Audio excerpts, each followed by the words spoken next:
श्री गणेशाय नमः। श्री परमात्मने नमः। वसुदेवसुतं देवं कंसचारूणमर्दनं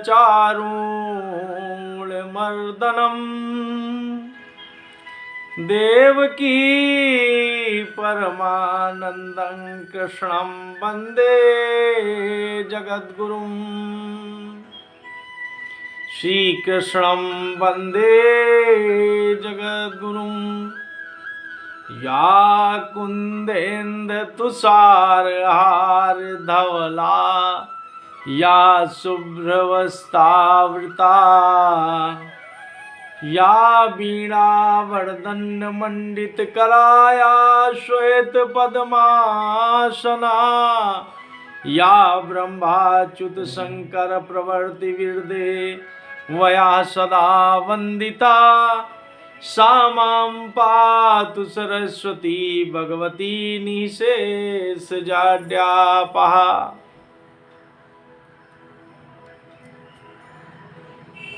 भक्ति भक्त भगवंत गुरु चतुर्नाम बपु एक तिनके पद बंदन किए नाशही विघ्न अनेक।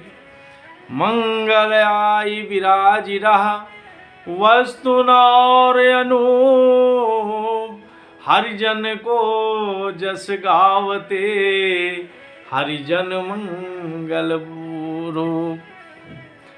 बोलो भक्त भगवंत की जय। श्री नरसिंह जी की जय। नरसिंह जी का चरित्र हम निवेदन कर रहे हैं। नरसिंह जी के द्वारा भात की रसवदा की गई, छूछक भरा गया और सत्संग में आपत्ति होने पर राजा ने आपको बुलाया। राज दरबार में एक ब्राह्मण था। उसने कहा, अरे नरसिंह जी की बड़ी कृपा है। नरसिंह जी अपने बेटी के यहाँ छूछक भरने गए थे तो इन्होंने पूरे गांव को वस्त्र आभूषणों से सुसज्जित कर दिया। वहां पर कोई भी बाकी नहीं रहा। नरसिंह जी की बड़ी कृपा है। इस कृपा को सुनकर राजा बहुत चकित हुआ और उन्होंने नरसिंह जी को वहां से विदा कर दिया और नरसिंह जी अपने स्थान पर आकर भजन कीर्तन और उत्सव करने लगे। नरसिंह जी बांके बिहारी लाल के सामने नित्य पुष्प की माला धारण कराते और जब राग केदारा गाते तो माला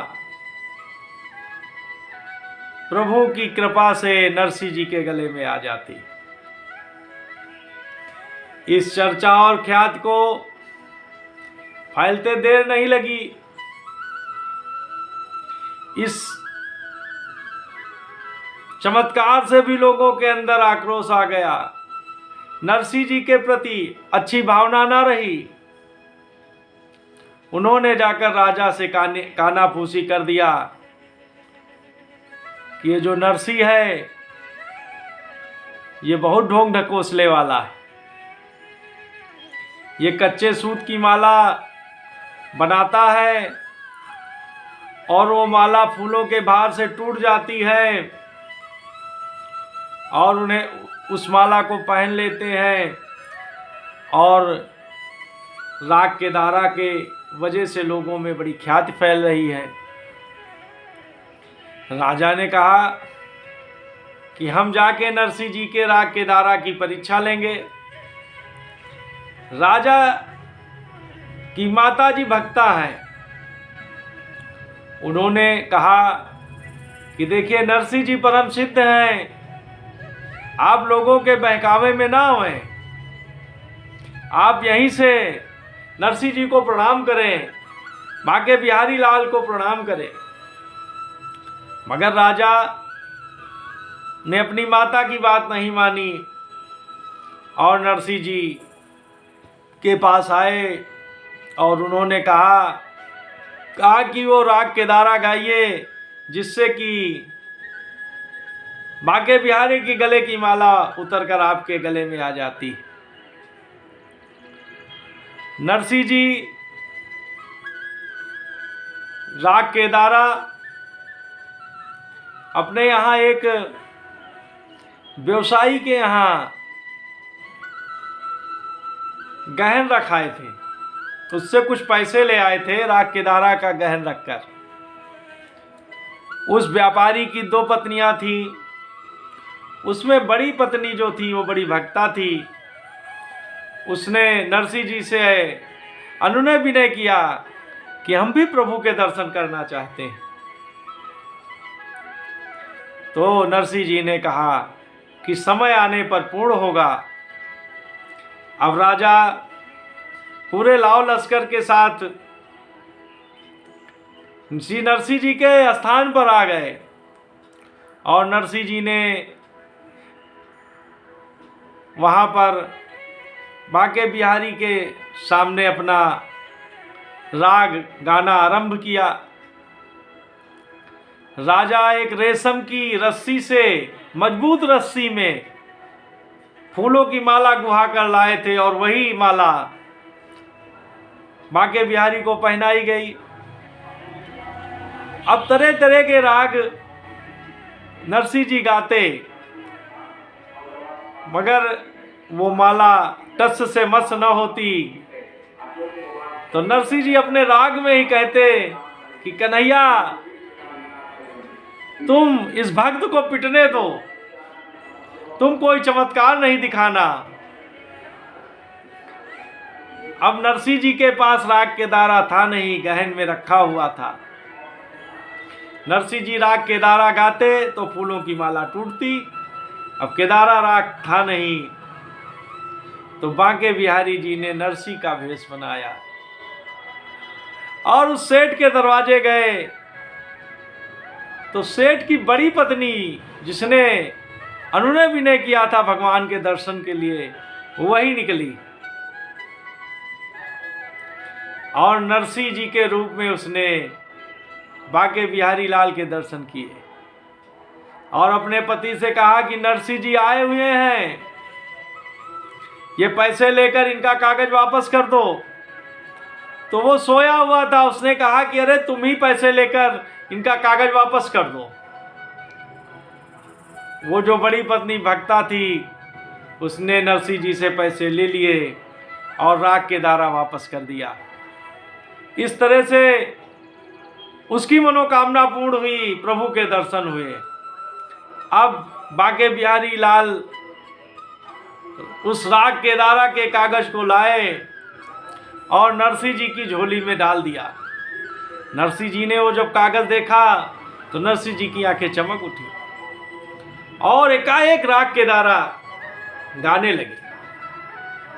अब क्या था, राग केदारा होते ही बांके बिहारी के गले की माला टूट गई और आकर लोगों ने सुना कि कोई छुन्न छुन्न की आवाज आ रही है और आके श्री नरसिंह जी के गले में पड़ गई। नरसिंह जी बहुत आनंद में हो गए, बहुत आनंद में हो गए। सब लोग इस घटना को देखकर बहुत आश्चर्यचकित रह गए। राजा बड़ा लज्जित हुआ, उसने सोचा कि हमने अपनी माता जी का कहना नहीं माना और नरसिंह जी परम सिद्ध हैं। वो नरसिंह जी के चरणों में गिर पड़ा, नरसिंह जी से भक्ति की मांग करने लगा।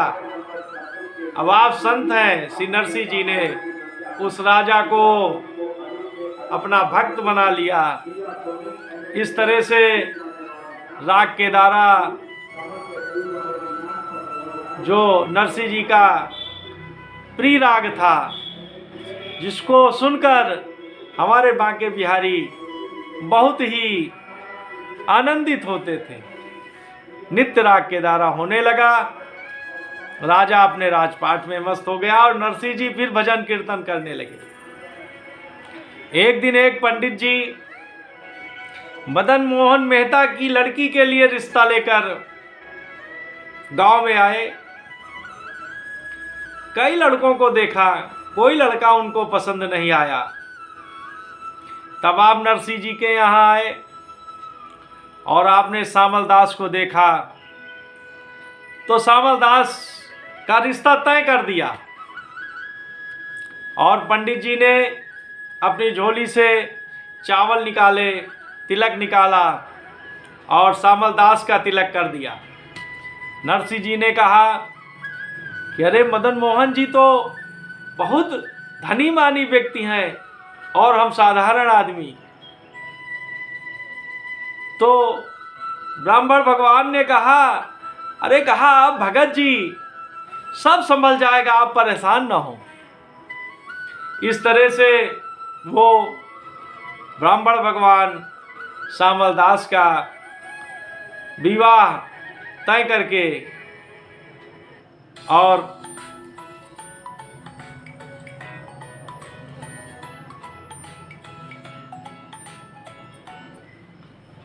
श्यामल दास का विवाह करके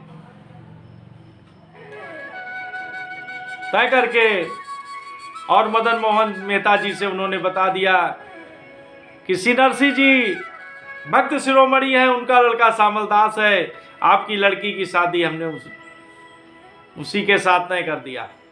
मदन मोहन जी ने कहा कि अरे उनके पास तो कुछ नहीं है, आपने पंडित जी बड़ा गलत किया, जाइए आप अपना तिलक वापस ले आइए। तो ब्राह्मण भगवान ने कहा कि मदन मोहन जी हमने तो तिलक कर दिया है, अगर आप ये हमारा अंगूठा काट दें जिससे हमने उसका बच्चे का तिलक किया हुआ है तो हम जाकर तिलक वापस ले आओ। तब मदन मोहन जी ने कहा कि भगवान की ऐसी ही कृपा है, चलिए बारात में हम खूब सारा धन सामान दे देंगे तो इसकी श्री नरसिंह जी की स्थिति बढ़िया हो जाएगी और हमारी बेटी वहां सुख करेगी। अब माघ शुक्ल पंचमी को शादी की तारीख तय की गई और अभी 4-5 दिन ही बाकी हैं और नरसिंह जी अपना सत्संग में मस्त हैं, उनको कोई चिंता नहीं। भगवान से नहीं रहा गया, श्री बांके बिहारी लाल रुक्मिणी जी के साथ आए और नरसिंह जी के यहाँ सब मंगल गान बजने लगे, शादी की तैयारी होने लगी, खूब बड़े बड़े भोजन भंडारे पूरी जवान और अपने बिरादरी में होने लगी। और बारात वाले दिन भगवान ने कहा कि नरसिंह जी आप बारात के साथ साथ चलिए और हम गुप्त रूप से सारी व्यवस्था करते हैं। तब आपने कहा कि प्रभु जैसी आपकी इच्छा। इस तरह से बारात चल दिया। बारात चली, इतने घोड़े हाथी सब तरह तरह के बाराती। अब वहां जाकर मदन मोहन मेहता जी के गांव में पूरे हर तरफ बाराती ही बारात हो गई। अब पंडित जी जो तिलक करके गए थे वो बारात देखकर बहुत प्रसन्न हुए और उन्होंने मदन मेहता जी से कहा कि इतनी बड़ी बारात आई है, उनके घोड़ों के घास की भी व्यवस्था के लिए आपके पैसे नहीं है आपके पास। तब मदन मोहन मेहता जी बहुत चिंतित हुए। उन्होंने कहा पंडित जी किसी तरह से हमारी इज्जत बचाइए। तब आपने कहा कि सेठ जी आप अब हमारे साथ चलिए, वो नरसिंह जी ही कुछ इसमें कर सकते हैं, उन्हीं के चरणों में गिरे आप। तब आप नरसिंह जी के पास आए और आपने नरसिंह जी से कहा कहा कि अब आप ही कोई व्यवस्था करें। तो नरसिंह जी ने बांके बिहारी जी से कहा कि आप ही कोई व्यवस्था करें। तब आपने बांके बिहारी जी ने बलराम जी को लड़की पक्ष से व्यवस्था के लिए बुला लिया और बलराम जी ने लड़की पक्ष की और हमारे बांके बिहारी ने, रुक्मिणी जी ने लड़के की तरफ से खूब धूमधाम से विवाह हुआ, खूब आनंद रहा। इस तरह से नरसिंह जी के ऊपर भगवान की कृपा अनवरत बरसती ही रही और भगवान की कृपा पाकर नरसिंह जी धन्य हुए। इस तरह से नरसिंह जी का चरित्र पूर्ण हुआ। हम सभी श्रोताओं के मंगल की कामना करते हैं और श्री बांके बिहारी लाल, श्री रुक्मिणी माता, श्री नरसिंह जी के चरणों में प्रणाम करते हैं कि हम लोगों के ऊपर भी भगवान की कृपा अनवरत बरसे। बस इन्हीं शब्दों के साथ जय श्री कृष्णा। योगेशं सच्चिदानंदं वासुदेवं व्रजप्रियं धर्म संस्थापकं वीरं कृष्णं वंदे जगद्गुरुं। श्री कृष्णा अर्पणमस्तु। नमो पार्वती पते। हर हर महादेव।